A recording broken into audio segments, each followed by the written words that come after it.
carver, a hand in relief. Place is my hand on the relief cast of carver. The cast is cool. Hand vibrates to feel the whole surface at once, memory and indent sense of prints.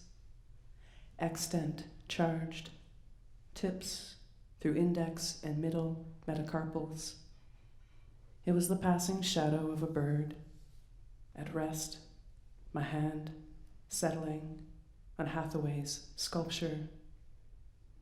Associatory, simple elements, the store of atmosphere, pounds of water brought as property to situate within genealogy, giving backs to land and intellectual and art history, idle moments put to gathering, to care, to share, food, to not solely succumb to the logics of land, crop, harvest, as required by institutions of slavery and capital.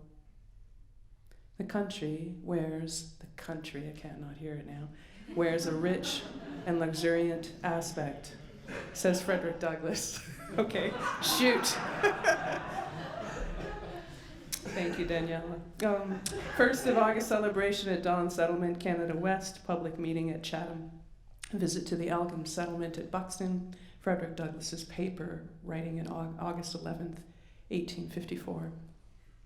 In 1854, Frederick Douglass set out from Rochester, New York to attend a gathering to mark the 20-year anniversary of the West India Emancipation, the 1st of August celebration at Dawn Settlement for fugitive slaves, traveling most of the 300-mile journey by rail, except 16 miles between Chatham and the settlement referred to by wagon.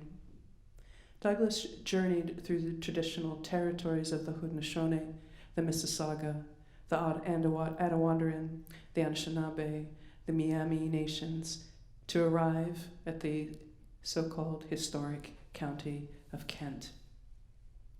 About that 1854 journey, Douglass remarks, in regard to the place itself, it is one of the most beautiful and desirable localities for agriculture, commerce, and education which we know of in Canada West. I reflect further on fugitivity of that time and upon life in the near aftermath of slavery as the Dominion of Canada formed.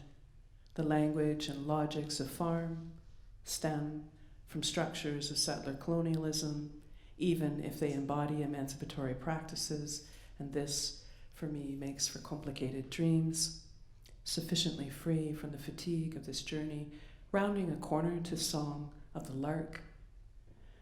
The light so familiar I had to sit. For many voices, starts, a moth, a lit, a rhetorical Du Bois, faltering inches of progress, the dawning, as the sundial says to the soil, your auntie up the road just now recalls, to drop quietly in what may be considered no velvet road, sun slow reaches by wagon over tracks, the soil losing time and time again to corn. History as decomposition, field against nature, natural anchored in rot, pasturage, planting, regeneration plots to pick rocks in tandem with machines. My first job was walking in formation, a child field hand alert to small rocks frost heaved to the surface. Behind the barn, across the tree line and a ditch distinguishing property, out corn rows along thin strips of habitat patched to neutral, hand-me-downs, pry apart fence wires to go between, tilting gusts, thin riparian trunks. By a near-dry creek folds a cabin, collapsed and cellarless on the ground. Tempers dim, breathing through the nose, shoulders bare, cooling, back amid a chorus of whirs, grasses shake and curl, sweet and pounceable body. I can feel my place in extraction, hear how to center, how hard to decenter, discourse that's found me, determining. In an arrival of dark evening stars, Venus casts shadow on the dark firmament. Well black on the nether side, it will rain. practice. Given the service of labors, herein my reallocated labor, passages via free gardens to honor, fish pepper plants made way to Chesapeake table settings, Horace Pippin, a painter, gave seeds to H. Ralph Weaver, a beekeeper. A voice that will clamor for community at Emma's Acres, engaging in restorative justice, holding a free, aspiring, organic, and no-till green space. Emma's Acres provides food for families of incarcerated people and low-income families living in the food-insecure city of Mission. I mean, really, though, every city is food-insecure these days, is it not? In an area currently known as the Fraser Valley in the Pacific Northwest. These last few years volunteering with a farm led by people who were formerly incarcerated, I've engaged in correspondence, sometimes poetic, with community inside. The light in here. I should stay in this greenhouse all the time.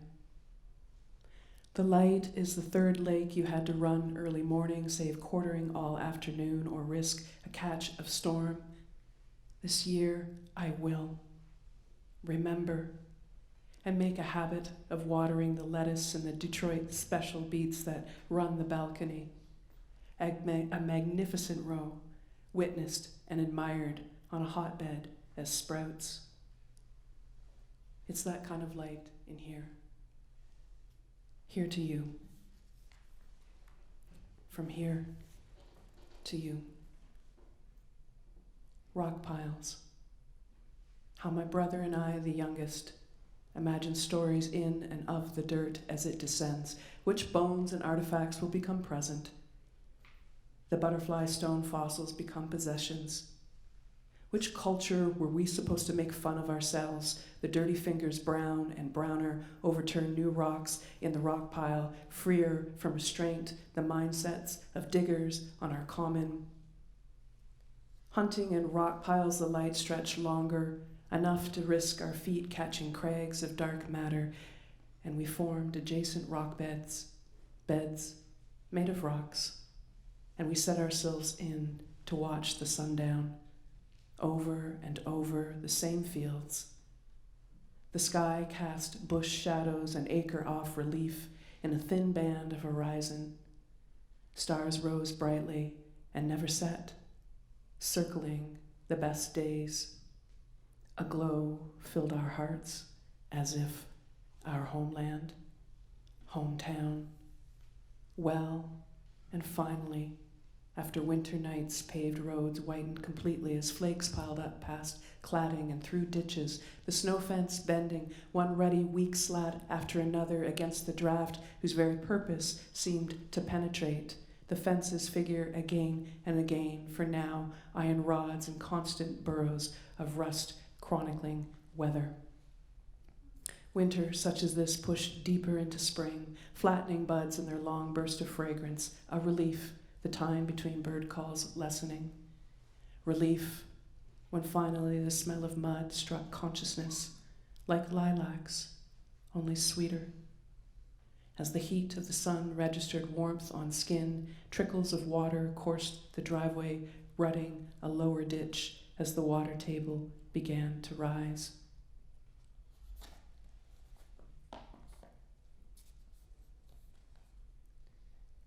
Wells kept in wells, liberation to lifers, burst of cells, bust of lings, tamp the surface, tender.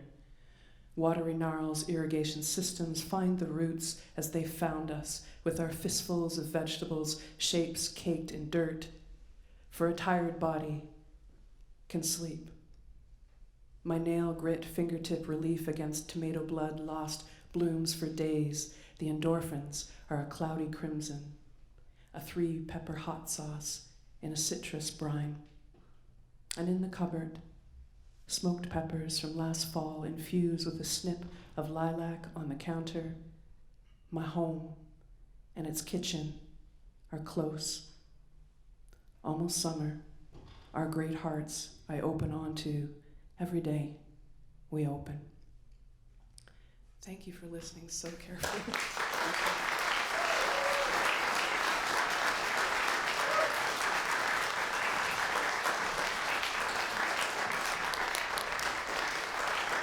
Thank you so much.